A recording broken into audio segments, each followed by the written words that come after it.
अस्सलामुअलैकुम दोस्तों, उम्मीद है आप सब खैरियत से होंगे। मैं आज आपके लिए वीओ वालों की एक अच्छी फाइल लेकर आया हूँ। ये इसमें ज़्यादा से ज़्यादा वो एमसीक्यूज़ हैं जो आज तक जो वीयू कॉलेज में यूनिवर्सिटी के जितने भी आज तक पेपर हुए हैं उनमें ज़्यादा से ज़्यादा रिपीट होने वाले ये क्वेश्चन है। आंसर उनके आप सही इस वीडियो को आखिर तक देखना है ताकि कुछ भी इसमें स्किप ना हो और ना आपने स्किप करना है। वीडियो को आखिर तक देखिएगा। वीडियो अच्छी लगी चैनल को सब्सक्राइब और बेल आइकन का बटन दबा दीजिएगा ताकि हर आने वाली वीडियो आपको शो हो और आप उसको देख सकें। वीडियो में कोई भी गलती हो, कोई मसला हो तो आपने कमेंट्स में ज़रूर बताना है। तो चले शुरू करते हैं, वीडियो का आगाज़ करते हैं। क्वेश्चन नंबर 1 है हमारे पास, complete the sentence by choosing the correct option. Sentence को कंप्लीट करे इसमें सब में से करेक्ट ऑप्शन ढूंढ के। कहते हैं कि mister Berry feels that he will today is not dash it was doing his children। तो कहते हैं कि mister Berry feels that world today is not, तो पहला कहते हैं कि too safe for, दूसरा है the safest that, तीसरा है so safe that, चौथा है as safe as। तो इसका जो आंसर नंबर 4 है वो हमारे पास इसका करेक्ट ऑप्शन है। कहते हैं कि mister Berry feels that the world today is not safe as it was at doing his children। ठीक है, तो इसका आंसर नंबर 4 हमारे पास करेक्ट ऑप्शन है। ठीक है, नेक्स्ट हमारे पास क्वेश्चन है fill in the blanks with the most appropriate option. ठीक है, तो ब्लैंक्स को फिल करना है जो इनमें सबसे अप्रोप्रिएट ऑप्शन होगा उसको लगाकर। ठीक है, तो कहते हैं कि inflectional cloze is a good for practicing grammar in a dash passage. कहता है कि inflectional cloze is good for practicing grammar, जो इसकी गुड है प्रैक्टिसिंग ग्रामर के लिए in a lengthy passage, connected passage, random passage या क्लोज पैसेज। तो इसका जो आंसर नंबर 2 है वो हमारे पास करेक्ट ऑप्शन है। कहते हैं कि जो इन्फ्लेक्शनल क्लोज इज अ गुड है फॉर प्रैक्टिसिंग ग्रामर के लिए इन अ कनेक्टेड पैसेज। तो answer number 2 is a correct option. Next हमारे पास क्वेश्चन है usually I dash work at 8:30। आपको बताऊं कि आप फाइनल मिड टर्म में इतने ज्यादा नहीं लेकिन फाइनल टर्म में आपके इस तरह के बहुत क्वेश्चन आते हैं। मैंने खुद दिए, उनमें भी ज्यादा से ज्यादा ऐसे सवाल आते हैं कि आपने सेंटेंस को मुकम्मल करना होता है। जैसे आप इन्होंने ये क्वेश्चन दिया है usually I dash work, I started work, I start work, I starts work, I will start work. ऐसे क्वेश्चन को आपने समझ कर करना है और देखें कि आपको ऐसे क्वेश्चन कहीं मिले तो आपने उनको सही अच्छे से करना है, क्योंकि पेपर में बहुत ज्यादा ऐसे सवाल आते हैं। क्योंकि ज्यादा वो बंदे की पर्सनैलिटी मतलब कि उसका दिमाग चेक करते हैं कि वो इनको समझ सकते हैं या नहीं। तो ये आप क्वेश्चन कहते हैं कि usually I dash work at 8:30, कहते हैं कि I starts work, I started work, I start work, I will start. तो कहते हैं कि यूजली इसका जो आंसर नंबर 3 है वो करेक्ट ऑप्शन है। वो कहता है कि usually I will start, I start work at 8:30। ठीक है, आंसर नंबर 3 हमारे पास करेक्ट ऑप्शन है। नेक्स्ट हमारे पास है ये जो क्वेश्चन है ये आपके पास बहुत ज्यादा इंपॉर्टेंट क्वेश्चन है। ये हर बार भी यूनिवर्सिटी में आता है। अब मैं आपको एक और क्वेश्चन बताऊं शायद इसमें ना हो। तो वो कहते हैं कि एक, हाँ जी, कहते हैं कि आप जो कैलेंडर जो होता है उसकी स्पेलिंग सही से लिखिए। ये क्वेश्चन आज से पहले 5 साल तकरीबन लगातार 4 बार ये क्वेश्चन आ चुका है कि कैलेंडर CAL, वो आपको क्वेश्चन इंशाल्लाह आगे आएगा। मैं आपको दिखाऊंगा कि इसमें कैलेंडर की स्पेलिंग एग्जैक्ट याद करनी है क्योंकि वो क्वेश्चन आता है। अब इसमें कहते हैं कि fill in the blanks with most appropriate option. Fill in the blanks, blank को फिल करना है, अप्रोप्रिएट मोस्ट अप्रोप्रिएट ऑप्शन है उससे। तो कहते हैं कि I like dash children book, I like, answer number 3 हमारे पास है illustrated, I like illustrated books. तो आंसर नंबर 3 हमारे पास है इसका करेक्ट ऑप्शन। नेक्स्ट हमारे पास है the close procedure helps in developing the habits of dash। The close procedure help in developing the habit of dash, both of above, concentrated reading, making arguments, या none of above। तो इसका answer number 2 हमारे पास है वो correct option है। कहते हैं कि concentrated reading, the close procedure helps in developing the habits of concentrated reading। ठीक है, नेक्स्ट हमारे पास क्वेश्चन है choose the correct option from the following. Correct option करना है सब में से। कहते हैं कि Christie exchange her dash car for a new one of her dash. तो आंसर नंबर 1 है न्यू कॉस्ट, नंबर 2 है ओल्ड वैल्यू, नंबर 3 है फर्स्ट प्राइस, नंबर 4 है रसली लेवल। ठीक है, तो हमारे पास कहते हैं कि Christie exchange her dash car, Christie exchange her old car for a new one of higher values. ठीक है, तो इसका जो आंसर नंबर 2 हमारे पास है वो करेक्ट ऑप्शन है ओल्ड वैल्यू। ठीक है, नेक्स्ट हमारे पास क्वेश्चन है the statement given below is an example of, जो स्टेटमेंट आपको दी हुई है is below is an example of, किसकी एग्जांपल है? वो कहता है कि after seeing a terrible performance, आपने टेरिबल परफॉर्मेंस देखी by an actor in movie, आपने एक्टर को देखा मूवी में टेरिबल परफॉर्मेंस करते हुए, समवन माइट से, तो now that an actor who is sure to the best actor award for this year, तो ये हमारे पास स्माइल है, सटायर है, वर्बल आयरनी है, या पन है? तो हमारे पास जो आंसर नंबर 3 है वो हमारे पास करेक्ट ऑप्शन है। ये जो सेंटेंस है आपके हमारे पास एक्टर मूवी एक्टर वाला, ये वर्ब आयरनी है। ठीक है, तो नेक्स्ट क्वेश्चन है हमारे पास choose the sentence with correct sequence of tenses, जो चूज द सेंटेंस करना है जो करेक्ट सीक्वेंस है टेंस का। कहते हैं कि do you know that these gloves have lain on my desk all week, do you know that these gloves have laid on my desk all week, do you know that these glove have lay on my desk all week, या फिर do you know that these glove have laid on my desk all week. तो answer number 4 हमारे पास correct option है। ठीक है, तो ये इसका आंसर नंबर 4 हमारे पास करेक्ट ऑप्शन है, चेक कर दिया। अगला है नेक्स्ट हमारे पास in simple words cloze procedure means, जो सिंपल वर्ड्स में क्लोज प्रोसीजर का मतलब क्या होता है? वो to fill in the deleted words, none of above, to look for the structure of sentence, या reading the sentence closely, reading the text closely. तो आंसर नंबर 1 हमारे पास है वो करेक्ट ऑप्शन है। कहते हैं कि जो है इन सिंपल वर्ड्स में जो क्लोज प्रोसीजर है उसका मतलब है to fill in the deleted words. Answer number 1 is correct option. Next हमारे पास है choose the best meaning of the world in capital letters. The coach observed the team bizarre behavior and concluded that their players were suffering from dehydration.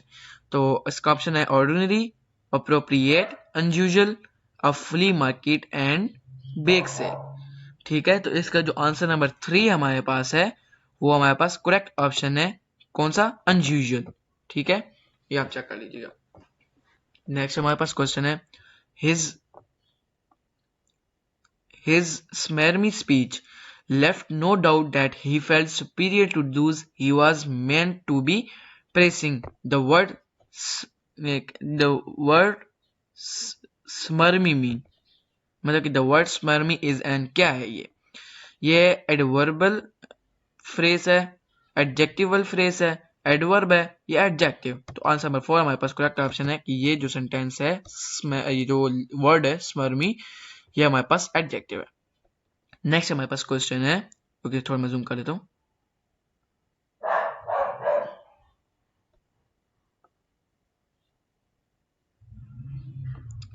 कि the guy with the glitter came in and, the guy with an guitar came in and played along, played in, played with, played out। तो answer number 1 हमारे पास जो है इसका correct option है played along।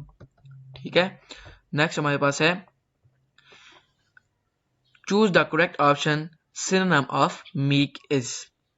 अब यहां आपको मैं एक ट्रिक बताता हूं। ठीक है, वो ट्रिक ये है कि आपके पेपर में बहुत से सिनोनिम आते हैं। ठीक है, बहुत से मतलब के 4-5 सिनोनिम आते हैं, 5 आते हैं, 6 आते हैं, जितने आते हैं, लेकिन आपको उनके फ्री नंबर मैं दिलवा सकता हूँ। मतलब कि आपको ऐसी ट्रिक बताऊंगा कि आप जैसे आप लगता है सिनोनिम है मीक, आपको मैं इसका अच्छा तरीका बताऊंगा ताकि वहां पे जरूरी नहीं कि बहुत ज्यादा है, लेकिन 4 या 5 सिनोनिम पक्के आते हैं। ठीक है, एनाटोनिम भी आते हैं। तो मैं आपको आप बताऊंगा कि सिनोनिम का सबसे आसान तरीका क्या होता है कि आप बगैर याद किए उसको ट्रिक इस्तेमाल करके वहां से देख सकें। तो उसके लिए आपको जब कंप्यूटर आपको जो मिलता है उसमें आपके पास वर्ड होता है, माइक्रोसॉफ्ट एमएस वर्ड, यानी कि माइक्रोसॉफ्ट वर्ड होता है। ठीक है, तो उसमें से आपको मैं एक ऐसी ट्रिक बताऊंगा जिससे आप वो अप्लाई करके आप जैसे सिनोनिम ऑफ मीक लिखा है, ठीक है, अब वो वहां पे कहेंगे सिनोनिम ऑफ ब्यूटीफुल कह देंगे, सिनोनिम ऑफ बोल्ड कह देंगे, सिनोनिम ऑफ ब्रेव, सब में से सिनोनिम ऑफ डिफरेंट, मतलब कि बहुत सी, आपको मैं कितने कितने बताऊं, तो उसका मैं आज आपको सबसे आसान तरीका बताने वाला हूँ। आप के पास जो कंप्यूटर में जब आप पेपर कर रहे होंगे, तो आपने जो नीचे सर्च का ऑप्शन बना होता है, उसमें आपने जाके लिखना है वर्ड। ठीक है, अब जैसे मैं यहाँ पे वर्ड लिखता हूँ, ठीक है, मैं आपको यहाँ से दिखाता हूँ, वर्ड ओपन करता हूँ, ये हमारे पास वर्ड ओपन हो गया।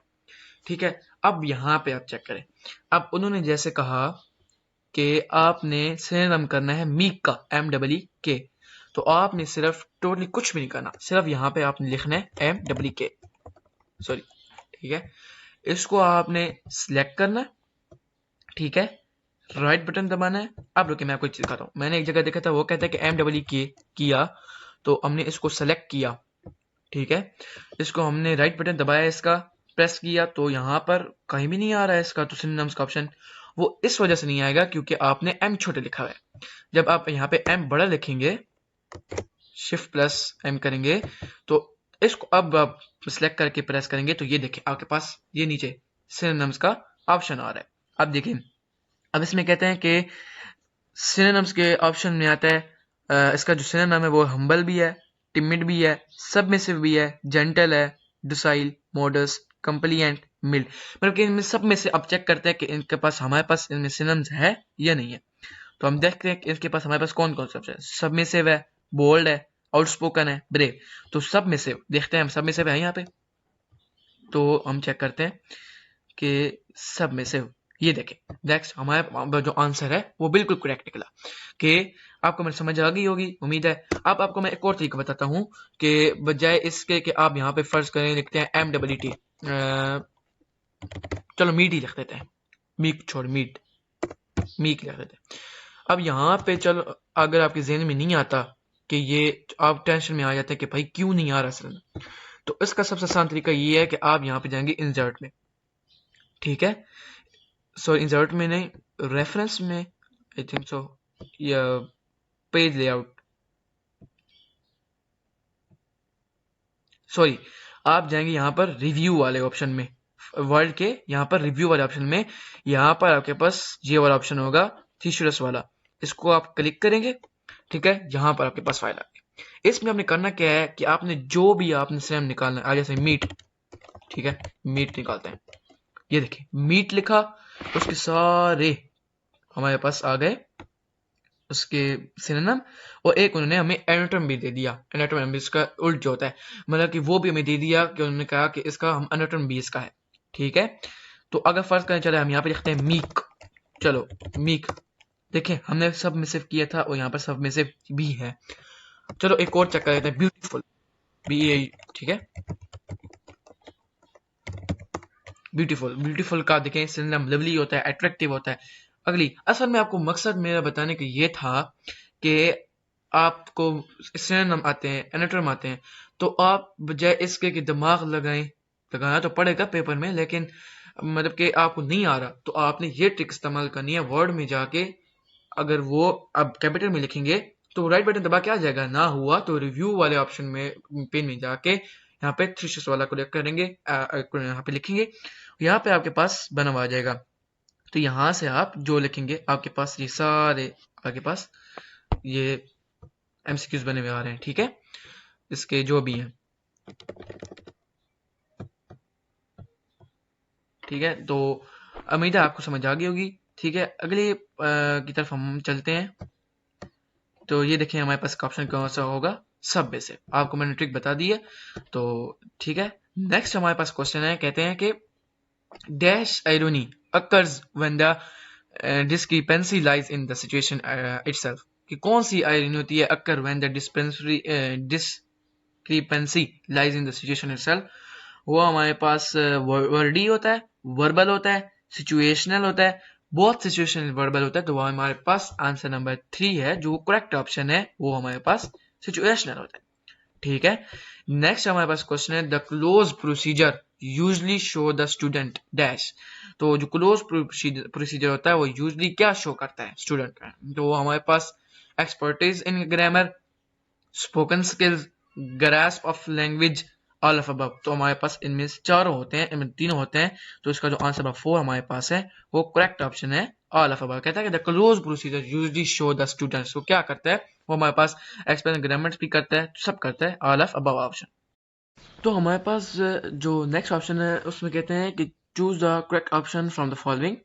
One cause of slow reading, के एक वजह है ऑफ स्लो रीडिंग की, मतलब कि स्लो पढ़ने की, स्लो रीडिंग की, इन इज डैश, वो क्या वजह है, which mean forming the sound of each words even through even tough you may not से देम अलाउड। कहता है कि एक वजह है स्लो रीडिंग की, तो वो क्या वजह है, वो वोकलाइजेशन है, स्पीकिंग है, लिसनिंग है या राइटिंग है। तो इसका जो करेक्ट ऑप्शन है वो हमारे पास आंसर नंबर 1 है। वो आंसर कौन सा है मैं आपको दिखाता हूँ, वो वोकलाइजेशन। ठीक है, तो answer number 1 is a correct. इस सबसे जो अहम वजह है स्लो रीडिंग की वो वोकलाइजेशन है। ठीक है, नेक्स्ट हमारे पास है choose the most appropriate analogy to complete the sentence. कहते हैं कि boat is related to oar is the same, bicycle is related to, मतलब कहते हैं कि बोट जो है वो रिलेटेड करती है और से, एंड इन द सेम, और इसके से बराबर ही बाइसाइकिल किसके रिलेटेड करती है, वो रोड के करती है, नहीं सीट के, नहीं पेडल के, क्योंकि बाइसाइकिल तभी चलेगी जब हम पेडल घुमाएंगे और दूसरे की साइड पे व्हील। तो चौथा कहता है व्हील, तो इसका जो करेक्ट ऑप्शन है वो हमारे पास है पेडल, के boat is related to oar and the same bicycle is related to paddle. Next हमारे पास क्वेश्चन है provide the comparative degree of lucky, के प्रोवाइड करने में कंपैरेटिव डिग्री ऑफ लकी की, तो वो हमारे पास क्या है, नन ऑफ अबव है, इसमें मोर लकी है, लकीयर है, मोस्ट लकीयर है। तो हमारे पास जो आंसर नंबर 3 है वो हमारे पास करेक्ट ऑप्शन है कि लकी की जो कंपैरेटिव डिग्री है वो लकीयर है। नेक्स्ट हमारे पास क्वेश्चन है कि there is a dash difference between written and spoken English. तो there is a considerable difference, there is a considerably, या there is a considered, there is a clear.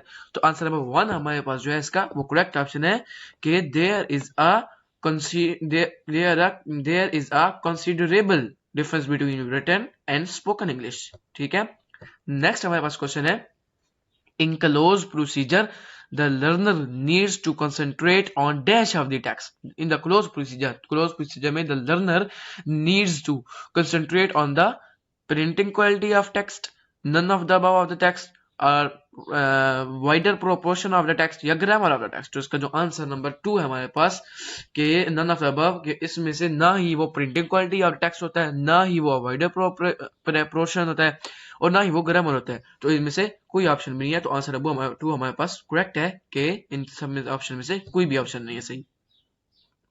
Next question हमारे पास, sorry वही आ गया, और इसका option गलत दिया, ये मैंने नेट से भी चेक किया, इसका ग्रामर नहीं नन ऑफ अबव ही है, ये डबल क्वेश्चन आ गया, एक जगह इन्होंने नन ऑफ अबव का ऑप्शन दिया और एक जगह इन्होंने ग्रामर का, तो ये ऑप्शन गलत है। ठीक है, नेक्स्ट हमारे पास क्वेश्चन है, देखिए ये क्वेश्चन दोबारा रिपीट हुआ, आपको इसलिए कहा कि ये क्वेश्चन बहुत इंपॉर्टेंट है, जितने भी यूनिवर्सिटी में पेपर होते हैं वो इसमें पक्का आता है, वो कंफर्म ये आते हैं। तो चेक करने कहता है कि फिर the blank with most appropriate option, I like illustrated children books, ना ही इलस्ट्रेशन होगा, ना इलस्ट्रेटर होगा, ना ही इलस्ट्रेट। तो ऑप्शन नंबर 2 हमारे पास इसका करेक्ट ऑप्शन है कि I like children illustrate books. ठीक है, तो ये हमारा था लास्ट क्वेश्चन। उम्मीद है कि आप सबको ये ऑप्शन सही समझ आ गए होंगे, और जो मैंने आपको एमएस वर्ड के बारे में जो मैंने आपको ट्रिक्स बताई हैं, मतलब कि सिनोनिम्स एंटोनिम की, तो वो आपको भी समझ आ गई होगी। इसके बाद मैं आपको एक फुल एमएस वर्ड के कोर्स की फुल वीडियो में दूंगा, जिसमें आपको सब उसके एक एक पॉइंट, एक एक जो उसका रिबन है उसमें जितने भी जो सारे इस्तेमाल होते हैं, जैसे बोल्ड, इटैलिक या अंडरलाइन, वो सब आपको सिखाऊंगा कि कहाँ कहाँ किस जगह इस्तेमाल होते हैं। उम्मीद है आप सबको सारी समझ आ गई होगी। कोई गलती होती है तो कमेंट्स में जरूर बताएं। वीडियो अच्छी लगी तो वीडियो को सब्सक्राइब और चैनल को बेल आइकन का बटन दबाएं, और अगर ताकि आने वाली हर वीडियो आपके पास शो हो। अभी के लिए सिर्फ इतना ही, अगली वीडियो में मिलते हैं। अल्लाह हाफिज।